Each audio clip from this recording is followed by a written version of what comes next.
Hola oyentes de Radio Sefarad, una vez más acudimos a Jerusalén y a Pascal Roa para hablar de lo que sucede en el terreno en este operativo Espadas de Hierro que Israel lleva a cabo contra Hamas en la Franja de Gaza. ¿Qué tal, Pascal? Hola Jorge, pues bien, justo en víspera de Shabbat y al final de la fiesta de Hanukkah, hoy es el día 70 desde el inicio de esta guerra contra Hamas, el 7 de octubre. Como siempre, con varias noticias al frente, en los frentes, los distintos frentes. Y si quieres, voy a empezar hoy con los últimos desarrollos en Gaza.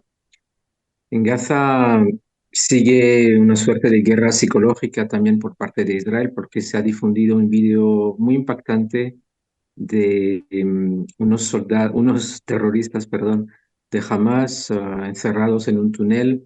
Se ve como una cámara que baja a dicho túnel, un terrorista que parece saludar a la cámara y después un corte y se ve a una decena de terroristas ya matados en el suelo. Ha sido difundido, ha tenido mucho impacto aquí en Israel y seguramente también en las fuerzas de Hamas, porque esto lleva a decir, significa que los túneles, como ya lo habíamos vaticinado desde el principio, los túneles se vuelven en unas ratoneras. Entonces la caza a los ratas ya ha empezado y no es un lugar tampoco seguro para esos operativos, pero también es un mensaje para los miembros de la élite, Sinwar y secuaces, diciendo, pues ahí, en los túneles, incluso si son túneles que se parecen a a la red de metro de Londres y de París reunidos, pues no es un lugar para nada seguro. Entonces, son varios los vídeos, las imágenes que se difunden, perdón, de forma puntual para desmotivar a los terroristas de Hamas.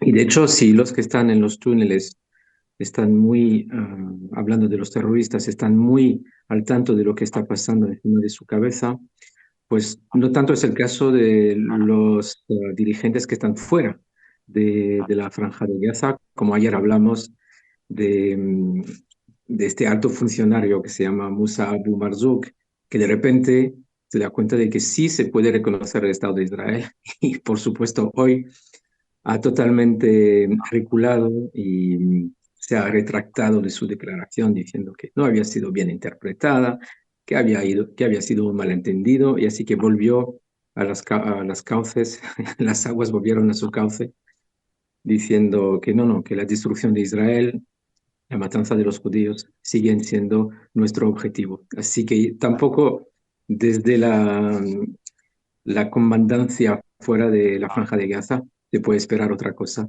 que lo que saben hacer, desgraciadamente, que es destruir Israel. Bueno, eso con Bueno, respecto a los dirigentes de Hamas y a cómo se está viendo la guerra psicológica, ¿no? Por cierto, este vídeo al que hacías alusión, ¿sí ha sido difundido por el ejército o porque en algún momento se habló que los vídeos que se veían con los palestinos desvestidos había sido no del ejército? Bueno, no sé. sí, efectivamente, hay vídeos que de repente aparecen en las redes, no sabemos de dónde vienen, vídeos, imágenes, pero estos sí han sido difundidos de forma deliberada por el Shin Bet y por Tzahal. Sí. Bueno. También permite ver algunos de los avances. Si no tenemos imágenes de túneles todavía inundados, pues puede que pase en algún momento, puede que salgan en algún momento también, si ven que se inundan con éxito, pero ya veremos. Ujú. Esto es parte de la guerra psicológica, de las declaraciones de líderes, pero también en el terreno sigue golpeando fuerte Can Yunis a Israel. Tiene la ciudad cercada, pero tener una ciudad sitiada no significa que tengas control de ella. Por eso siguen las operaciones intensivas en el sur y todavía en el norte pues quedan enclaves de resistencia, bolsas de resistencia y una de las últimas ha caído en estas horas, que es uno de los bastiones más importantes de un barrio de la ciudad de Gaza, que es Shujaya, que ya hablamos de ello esta semana con la caída Cuando de fue la los nueve. emboscada, ¿no? Exacto. Pues ahí cayó el batallón entero de Hamas. Es uno de los batallones más importantes, uno de los bastiones más fuertes de Hamas dentro de toda la franja. Y ahí pues ya estamos viendo ya entrando bulldozers, o sea, bulldozer, creo que es la palabra, ¿no? Los bulldozer de Tzal que entran para derribar edificios, sobre todo los edificios altos donde se pueden esconder todavía francotiradores. Que esto de los túneles siguen siendo un peligro, una amenaza para las fuerzas que vienen a limpiar el terreno después de los bombardeos intensivos, después de los ataques intensivos. Siempre quedan como enclaves. Puede ser de terroristas que también estén incomunicados y que de repente salen a la luz y quieren atacar a las fuerzas de Tzal por detrás. También es el caso de francotiradores y en ese sentido sirve el derrumbe de los edificios. Es verdad que quedan pocos edificios ahora en el norte de Gaza, pero es muy importante para que no haya más francotiradores amenazantes y en eso también se usa la fuerza aérea, o sea, tanto bulldozers como fuerzas aéreas para derrumbar los últimos edificios. En el sur es un poco diferente. En el sur las casas son más bajas, pero no significa que sea más fácil porque también hay túneles y porque hay más población civil, o sea, sobre todo después de la evacuación del casi millón de gazatíes del norte. Pero ahí entonces el estilo de las operaciones es un poco distinto. Y hablando del sur, ha habido esta mañana un ataque muy importante, uno de los más importantes en la zona de Rafah. Sabemos que es esta zona totalmente al sur, lidiando con Egipto. Pues es un golpe a lo que se llama las fuerzas de seguridad interna de Hamas. ¿Qué son esas fuerzas? Pues son esos operativos que se dedican a robar la ayuda humanitaria una vez que entra con los camiones. Los hemos visto en varios videos montados en camiones con sus fusiles disparando a la población civil. Pues son ellos. Entonces, tal los ha localizado sus centros de mando, sus alijos de armas y los ha bombardeado esta mañana. También, y esto también lo ha difundido Tzahal, también es un golpe a esos operativos que se dedican al contrabando de armas. Y esto es un indicio de que todavía existe este contrabando. Hablamos de de la famosa ruta de Filadelfia, de la que hablamos al principio de la guerra, esta zona de interposición, una zona tampón que se creó en el 79 después del Tratado de Paz o a colación del Tratado de Paz entre Israel y Egipto. Pues son esos túneles que se crearon en este contexto, paralelos a la ruta de Filadelfia, que se sigue usando al parecer para realizar contrabando de armas y es otra amenaza para Tzal, porque esto significa que todavía podría entrar armas a la franja que usa Hamas. Bueno, me imagino que si salen, si entran armas, también por los mismos túneles también pueden salir personas, ¿no?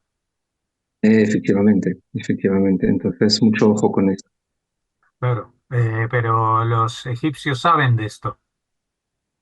Sí, saben de esto, pero hay mucha, Corrupción ¿cómo se también. dice? Corrupción, eso. Unas propinas que se distribuyen por aquí y por allá, y ese es un gran problema, y es lo que ha ido pasando desde hace 16 años con Hamas. O sea, Egipto oficialmente no ayuda, no colabora, pero son su personal que se, se deja no manipular, sino corrompir por Hamas y esto ha llevado a lo que conocemos ahora. Ujú. Bueno, esto es el frente de Gaza En Cisjordania, ¿te acuerdas que ayer hablamos de una operación de 48 horas? Pues al final duró 60 horas. Ya ha terminado y ha sido muy intenso, muy intenso. Se ha soldado con más de 60 arrestos de palestinos buscados, muchos miembros de Hamas. Se han localizado, fíjate, 10 entradas de túneles. O sea que los métodos que usa Hamas en Gaza también los utiliza en Cisjordania. Más túneles en Cisjordania. ¿Hay túneles en Cisjordania? Sí hay túneles, pero son túneles que sirven como de escondite. No son túneles que llegarían a Israel, que yo sepa, que nosotros sepamos todavía, pero son túneles que sirven un poco de abrigo, de ¿O son, refugio o sea, en como zonas de... búnkers, ¿no? Como búnkers subterráneos. Sí, más bien, más ¿Y bien. Pero eso en qué zona? ¿En Calquil? ¿En dónde? obviamente sí, todavía en la zona de Jenin, en Jenin. el norte de Cisjordania. Sí. Se han inspeccionado centenares de edificios, se han confiscado muchísimas armas, explosivos, municiones y ha habido 7 heridos por parte de Tzal leves, afortunadamente. También en otras zonas de Cisjordania ha habido operaciones en las últimas horas que se han soldado con 14 arrestos y de ellos 3 miembros de Hamas. A nivel de los hutíes, otro buque comercial ha sido tocado por un misil en esta madrugada que provocó daños en un incendio y los buques de guerra en la zona, tanto de Estados Unidos, de Francia y de Reino Unido, están inspeccionando la zona y están prestando ayuda a este navío para que siga su rumbo. No se desconoce cuál es su paradero. Y hablando de los hutíes, bueno, antes de seguir hablando de los hutíes, simplemente hablar de Hezbollah. Y hablando de Hezbollah, sigue el rifirrafe que conocemos desde que inició la guerra, pero tal vez uniendo a Hezbollah con los hutíes y con Gaza, podemos hablar de la presencia del consejero de Seguridad Nacional de Estados Unidos, ¿no? Jake Sullivan, que se ha pronunciado sobre un montón de casos, o sea, un montón de puntos ah, calientes de ahora. Y también sobre Hezbollah, o sea, sobre Hezbollah, Estados Unidos privilegia todavía una opción diplomática. ¿Cuál es? Pues que recule Hezbollah con una presión diplomática hacia los límites de Río Litani, que te acuerdas que es lo que Ahora se lo dicta. dicen, ahora Sí, 18 años después. sí, efectivamente. Ahora Bueno, que se ve que la amenaza es muy fuerte, pero por supuesto Israel deja hablar, se muestra escéptica Israel, los dirigentes tratándose de terroristas, tratándose de Irán, pero bueno, esta es la postura todavía de Estados Unidos, que no haya escalada, tampoco con los hutíes de momento va a haber más escalada, aunque bueno, ha dejado presagiar la posibilidad de una coalición internacional de la que vamos hablando varios días, con varios países para proteger el comercio marítimo, para proteger el comercio internacional, pero bueno, esto todavía son palabrerías, ya veremos si estarán seguidas por actos. Y a nivel también de las operaciones en Gaza, pues Jake Sullivan sobre todo ha venido para controlar los plazos. Los plazos son un tema que preocupa mucho a Estados Unidos, desde Blinken a Biden, Jake Sullivan, todos los que vienen aquí o todos los que se pronuncian sobre Israel y el conflicto, pues tienen mucho miedo a las imágenes de civiles golpeados, o sea, atacados, y es una cuestión de imagen de la guerra, de imagen pública. Entonces, ha venido insistiendo en que la guerra intensiva que está desarrollando ahora Israel se tiene que terminar en algún punto, aunque no ha puesto fecha límite, pero ha insistido en que, bueno, esta fase luego después de unas semanas, no he dicho 3 o 4, pero unas semanas, pues seguirán operaciones de menor intensidad, de limpieza, de ataques más precisos, de objetivos más puntuales, con menor impacto en población civil.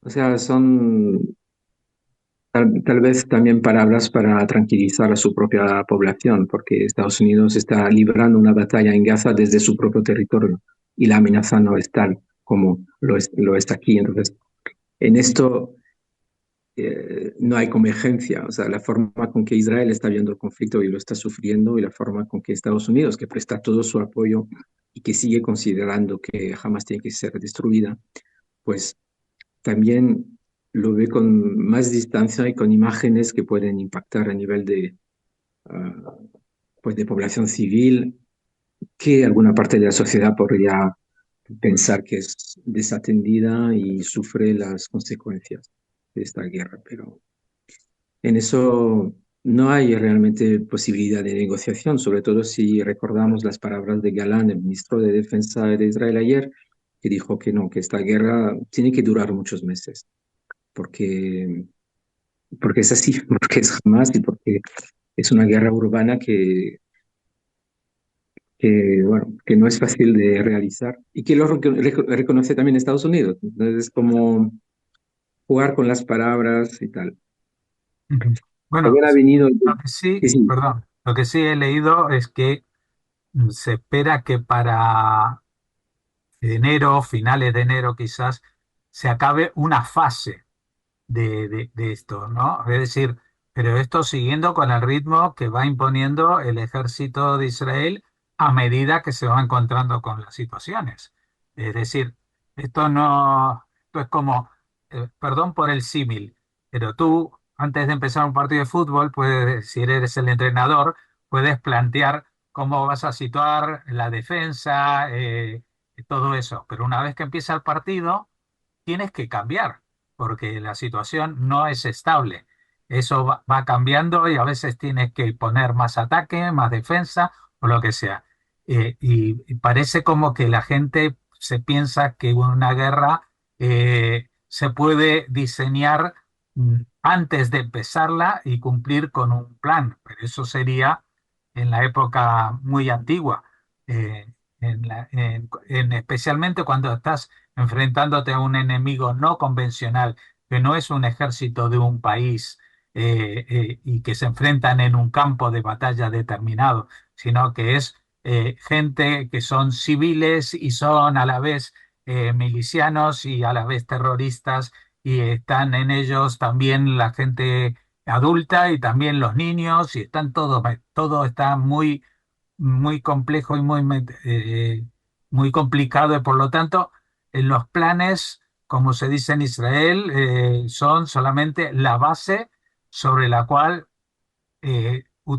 activar cambios. Es decir, tú puedes diseñar un plan general que vas a ir primero por el norte, después para el sur, pero de pronto la cosa se complica en un frente y tienes que ir más hacia el frente o viceversa, etcétera, etcétera. Así que eh, ahora quizás Galant pueda anunciar que para enero, según parece, puede acabar determinada fase, pero que todavía el final de la guerra no está cerca, y todas las preocupaciones que tienen muchos políticos, qué va a pasar después de la guerra, eso todavía queda muy lejos. Es decir, si miremos simplemente a Ucrania, que es un país que se enfrenta a otro país, ahí no hay distinciones de grupos terroristas o no terroristas, y sin embargo, pues la guerra continúa y tampoco se sabe cómo va a acabar y qué va a pasar después. Pues en el caso de Israel con la Franja de Gaza, pues todavía está muy lejos el momento de saber qué es lo que se puede y lo que se debe hacer exactamente al final. Si bien se tienen algunas ideas políticas en general, pues todo dependerá del plano militar primero y más adelante del plano internacional. efectivamente. Bueno, Ahora también hablando de Gaza y de los rehenes, se han recuperado unos cuerpos por parte de Tzahal, ya sin vida. Son las últimas noticias también desde ayer. Uno civil, Elia Toledano, que era franco-israelí, y se ha lamentado mucho en Francia esta muerte porque hubo en Francia mucha movilización para su liberación, pero bueno, es un rehén que las fuerzas de Tzal encontraron muerto y dos soldados también que se llevó Hamas del 7 de octubre y aparecieron muertos, bueno, sus cadáveres que también han sido repatriados por Tzal a Israel. O sea, Una ella pregunta, en el caso de los soldados y de los rehenes, ¿se dan fechas aproximadas de cuándo murieron?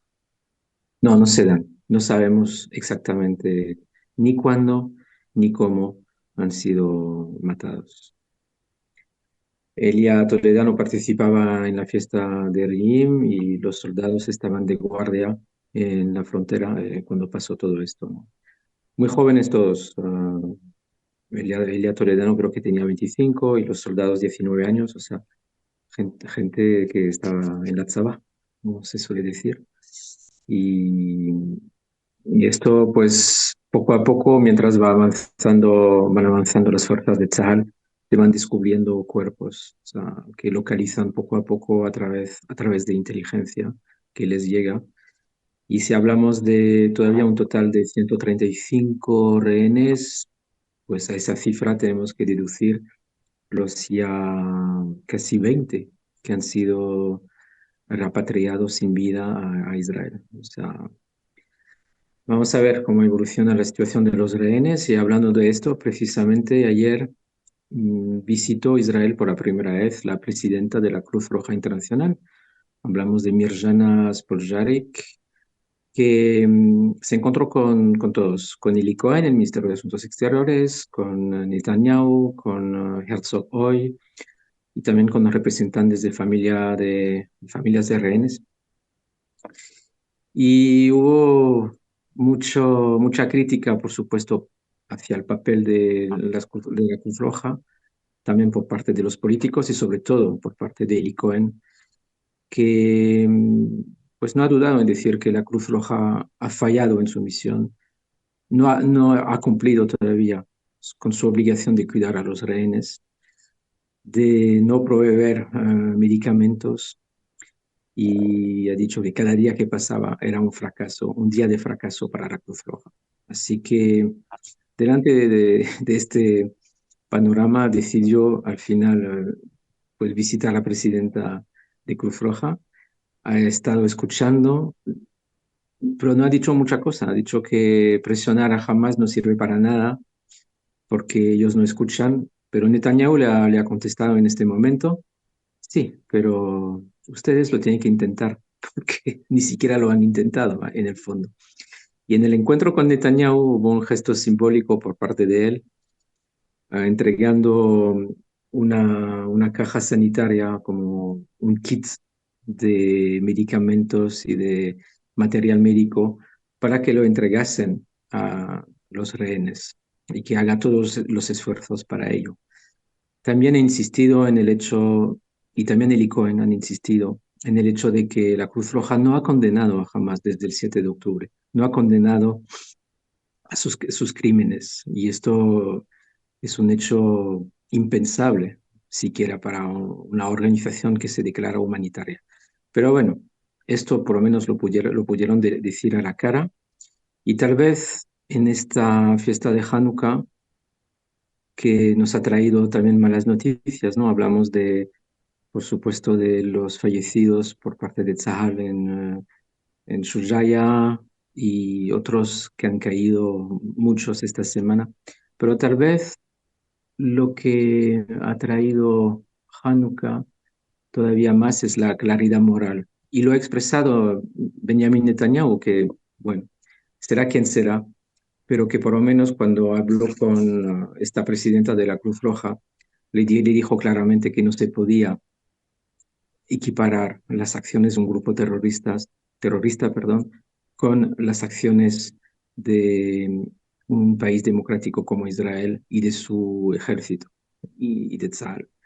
Y en eso ha sido como muy tajante y creo que por ahí tienen que ir los tiros, es decir, demostrar cada vez más claridad moral. Y si la comunidad internacional no lo quiere ver, pues será su problema. Pero Israel, hasta ahora, incluso a través de su tan controvertido primer ministro, demuestra una claridad moral inquebrantable. Pues nada, poco más tenemos que comentar y estamos afrontando ya estas últimas horas antes del Shabbat y antes del final de esta fiesta de Hanukkah. Eh, Nos alejamos de la luz que nos ha iluminado estos 8 días y tenemos que volver a este terreno de las tinieblas, las sombras y seguir eh, avanzando en este terreno.